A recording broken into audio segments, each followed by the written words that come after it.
We do have other news. There are some other big stories that I will get to in the top of the next hour. YouTube has begun injecting direct links to CNN at the top of search results.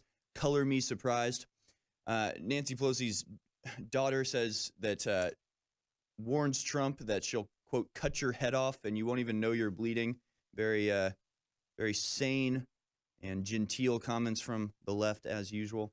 But I do want to stay on, this first day of the new Congress, just for this final segment, and just sort of wrap it all up in a nice little tidy bow to remind you exactly what is going on at this moment in Washington, D.C.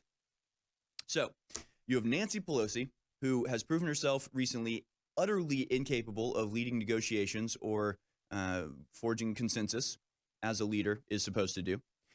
And she will be voted for today, presumably to be leader of the House majority. She right now is utterly intractable and unwilling to even listen to proposals to build the border wall, saying it's ridiculous, saying it doesn't represent who we are, offering not a single even iota of compromise or middle ground or anything of that matter, just says no outright, then continues to blame the shutdown on Trump. Meanwhile, 22,000 minors illegally crossed the border in December alone, folks. This is what I think people don't understand about the border is the sheer scale of the number of people crossing. I didn't say 22,000 people, which alone would have been astonishing. I said 22,000 minors, which is certainly a very small minority of the full number of people crossing. So you have to imagine tens of thousands of people a month. I almost want to get like a little bell, like a little timer, and just average it out. Go, okay, if 50,000 people come a month, what is that, every couple of minutes? And just have a little ding, ding, every couple seconds, just going, that's another illegal crossing. That's another illegal crossing. That's another illegal crossing. I mean, that is the scale that we're at. Does that matter to Nancy Pelosi? No, absolutely not. It would be racist to say, what the hell is going on? Why are there thousands of people crossing? Almost thousands of people every single day are just waltzing across the border. She doesn't care because meanwhile, you have the freshmen coming in, the freshman congressmen, freshman senators coming in and causing a little bit of trouble.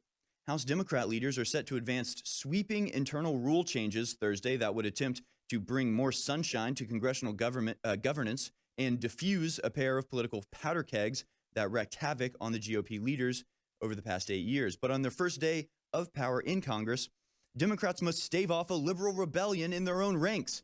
Prominent Democrats said they would oppose the entire rules package that has carefully been assembled by Representative Nancy Pelosi and a top lieutenant.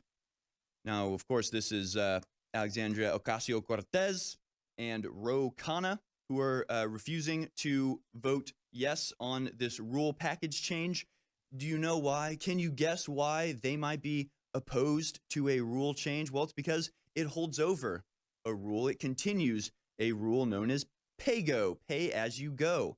It's a fiscal measure that echoes a provision in federal law and in the Senate rules that would require the House to offset any spending so as to not increase the budget deficit. That is what they're upset about. They are upset about not being able to spend money that we don't have. They're saying we refuse to vote on this rule package positively unless you allow us to vastly expand the deficit, the budget deficit, and federal debt. So that is why they are opposing. So why are they opposing it? Well, of course, to enact her, quote, New Green Deal, which is literally just trying to force communism and socialism on the entire country. And this is possibly the most important paragraph in the entire thing that I didn't get to last segment when I was talking about the Green New Deal, but really needs to be understood, really needs to be looked at in order to understand exactly the point of the New Green Deal.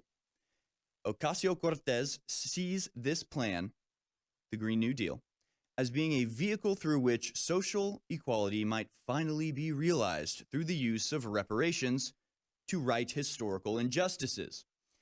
The final Green New Deal will, quote, mitigate deeply entrenched racial, regional, and gender-based inequalities in income and wealth, including, without limitation, ensuring that federal and other investment will be equitably distributed to historically impoverished, low-income, deindustrialized, and other marginalized communities in such a way that builds wealth and ownership at the community level. Do you know what, I mean, how do I even put this? This is communism. So there you go. That's flat and on the table. Thanks for just coming out and saying it. They literally want to enforce equality on the entire country by pretending it's for the environment. That's what this says. And so not only is it it's communism, straight up.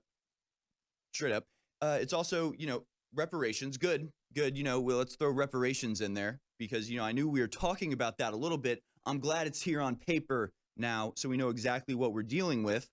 Reparations for historical injustices. How far are we going to go back? Who's going to decide these social injustices? Is this what I think it is, which is punishing one race and rewarding another because of things that happened hundreds of years ago? Does that sound like a good idea to you? Does that sound like it will sow divisiveness or togetherness? I don't know.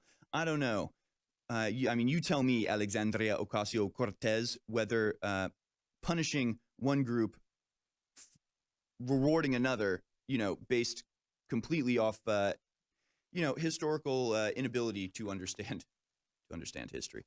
So, for example, do you think that she's going to include? It says historical injustices. How do they feel about? The Mexican-American War. Are they gonna want New Mexico and California back in Mexico? Will that be the correct reparations?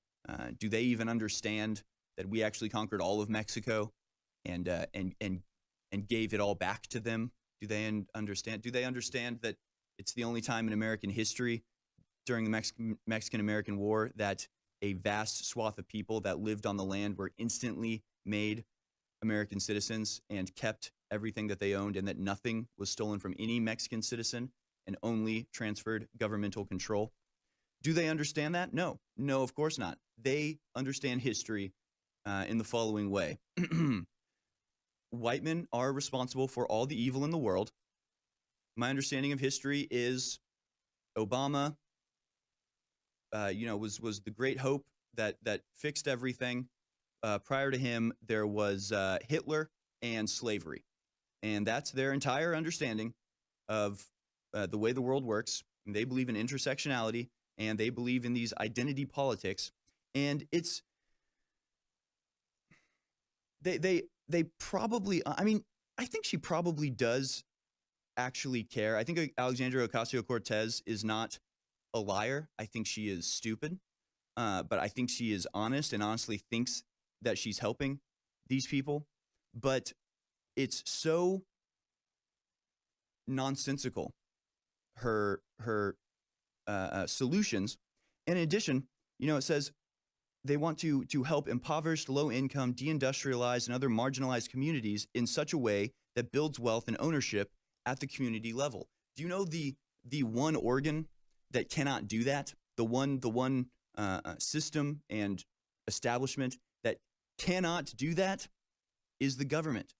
They only get in the way of building wealth and ownership at the community level. That can only be done by getting out of the way and allowing the people in that community to build up themselves and not become reliant on the government. It's a foundational disconnect that is leading to this literal communism and socialism being seriously suggested by a sitting congresswoman. My God, folks, this is the attack that we're under, strictly from the government. I'm about to get into the attacks from YouTube and from Google. This is what we're up against, and this is what we're fighting against